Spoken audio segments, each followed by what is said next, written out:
বাংলাদেশ ও চীনের সম্পর্ক নতুন উচ্চতায় পৌঁছানোর সম্ভাবনা নিয়ে চলছে ব্যাপক আলোচনা। প্রধানমন্ত্রী তারেক রহমানের প্রথম বিদেশ সফরের দ্বিতীয় গন্তব্য চীন হওয়ায় দুই দেশের সম্পর্ক আরও জোরদার হবে বলে আশা করা হচ্ছে। তবে এই সম্পর্ককে আরও উচ্চতায় নিয়ে যেতে কয়েকটি গুরুত্বপূর্ণ চ্যালেঞ্জের কথাও উঠে এসেছে চীনা বিশ্লেষকদের আলোচনায়। বিস্তারিত জানাচ্ছেন তাফসির ফিজা। প্রধানমন্ত্রী তারেক রহমানের চীন সফরকে ঘিরে বাংলাদেশ ও চীনের মধ্যে নতুন অর্থনৈতিক ও কৌশলগত সহযোগিতার প্রত্যাশা তৈরি হয়েছে।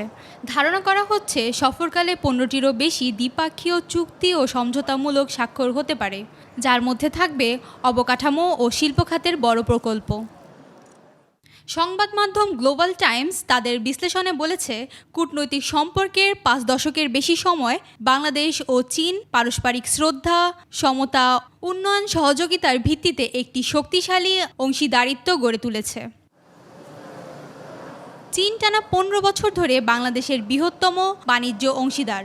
পাশাপাশি বাংলাদেশি পণ্যের জন্য শতভাগ শুল্কমুক্ত বাজারের সুবিধাও দিয়েছে বেইজিং। পদ্মা সেতু সহ বিভিন্ন অবকাঠামো প্রকল্প সহযোগিতায় দুই দেশের সম্পর্ককে আরও গভীর করেছে। তবে সম্পর্ক উন্নয়নের ক্ষেত্রে 3টি বড় চ্যালেঞ্জের কথাও তুলে ধরা হয়েছে। কিছু পরাশক্তি বাংলাদেশকে একচেটিয়া নিরাপত্তা ও উন্নয়ন কাঠামোর দিকে টেনে নেওয়ার চেষ্টা করেছে, এমনকি দেশটির অভ্যন্তরীণ বিষয়েও হস্তক্ষেপ করে। অসম চুক্তিতে সই করার জন্য চাপ দেওয়া এবং চীন বাংলাদেশের সহযোগিতার প্রকল্পগুলোকে বিঘ্ন করতে ঋণ ফাঁদের মতো প্রচারণাও চালাচ্ছে।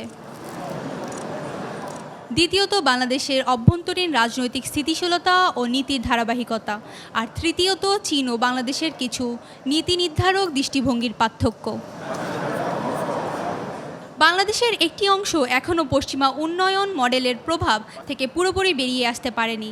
আবার কেউ কেউ চীনের সঙ্গে ঘনিষ্ঠ সহযোগিতার সুফল দেখলেও পশ্চিমা দেশগুলোর প্রতিক্রিয়া নিয়ে ব্যাকুল। তবে বিশ্লেষকদের মতে এই চ্যালেঞ্জগুলো অতিক্রম করা সম্ভব। এর জন্য প্রয়োজন আরও সংলাপ, পারস্পরিক আস্থা বৃদ্ধি এবং বাংলাদেশের জাতীয় স্বার্থের সর্বোচ্চ অগ্রাধিকার দেওয়া। তাফসির ফিজা, 21 টেলিভিশন।